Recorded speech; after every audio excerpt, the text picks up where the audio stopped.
PCS अधिकारी ज्योति मौर्य और उनके पति आलोक मौर्य के बीच चल रहे विवाद थमने का नाम नहीं ले रहा है। प्रयागराज की फैमिली कोर्ट में ज्योति और आलोक का आमना सामना होना था, लेकिन ज्योति मौर्य सुनवाई के दौरान पहुंची ही नहीं। ज्योति मौर्य ने ही अपने पति आलोक से तलाक के लिए कोर्ट में अर्जी दाखिल की थी, लेकिन जब सुनवाई के लिए दोनों को बुलाया गया तो वो कोर्ट पहुंची ही नहीं। बुलाया तो दोनों लोगों को गया था, वो आई कि नहीं आई मुझे नहीं।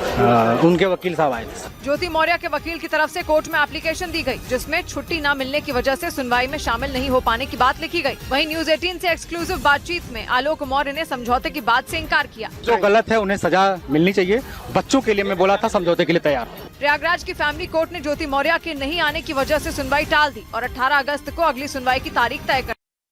पुलिस सूत्रों के हवाले से खबर है कि पीसीएस अधिकारी ज्योति मौर्य और उनके पति आलोक मौर्य विवाद मामले में नाम आने की वजह से home guard commandant Manish Dubey suspend हो सकते हैं। आलोक मौर्य ने कुछ रोज पहले आरोप लगाया था कि मनीष दुबे के साथ मिलकर ज्योति मौर्य उनकी हत्या करवा सकती है, जिसकी शिकायत उन्होंने होमगार्ड मुख्यालय में की थी। और पुलिस सूत्रों ने दावा किया कि प्रयागराज के डीआईजी ने मनीष दुबे पर अपनी जांच रिपोर्ट डीजी होमगार्ड को सौंप दी, जिसमें कमांडेंट मनीष दुबे के बारे में पूरी जानकारी दी गई। पुलिस सूत्रों के मुताबिक विभागीय जांच में होमगार्ड कमांडेंट मनीष दुबे दोषी पाए गए, जिसके बाद ये आशंका जताई जा रही है कि उन पर कार्रवाई हो सकती है। पुलिस सूत्रों ने दावा किया कि ज्योति मौर्य के अलावा पहले के 2 मामलों में मनीष दुबे को दोषी पाया गया, जिससे विभाग की छवि खराब हुई।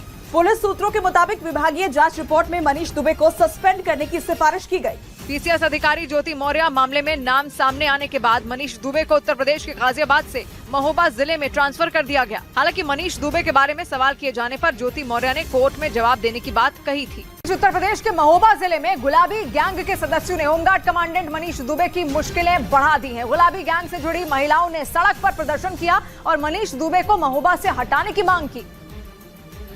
क्योंकि पीसीएस अधिकारी ज्योति मौर्य और आलोक मौर्य विवाद मामले में नाम सामने आने के बाद मनीष दुबे का ट्रांसफर गाजियाबाद से महोबा कर दिया गया था, जिससे नाराज गुलाबी गैंग से जुड़ी महिलाओं ने उनके खिलाफ मोर्चा खोल दिया। गुलाबी गैंग के अध्यक्ष संपत पाल के साथ सैकड़ों महिलाओं ने महोबा की सदर तहसील परिसर में प्रदर्शन किया और नारेबाजी की। प्रदर्शन कर रही महिलाओं ने मनीष दुबे को बर्खास्त करने की मांग करते हुए एक ज्ञापन भी सौंपा। गुलाबी गैंग से जुड़ी महिलाओं ने मनीष दुबे का महोबा से ट्रांसफर नहीं किए जाने पर उन्हें पीटने तक की चेतावनी दे दी।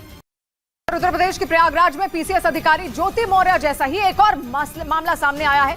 मेजा इलाके के रहने वाले रविंद्र कुमार नाम के शख्स ने आरोप लगाया कि यूपी पुलिस में कांस्टेबल बनने के बाद उनकी पत्नी रेशमा अब उनसे तलाक लेना चाहती हैं।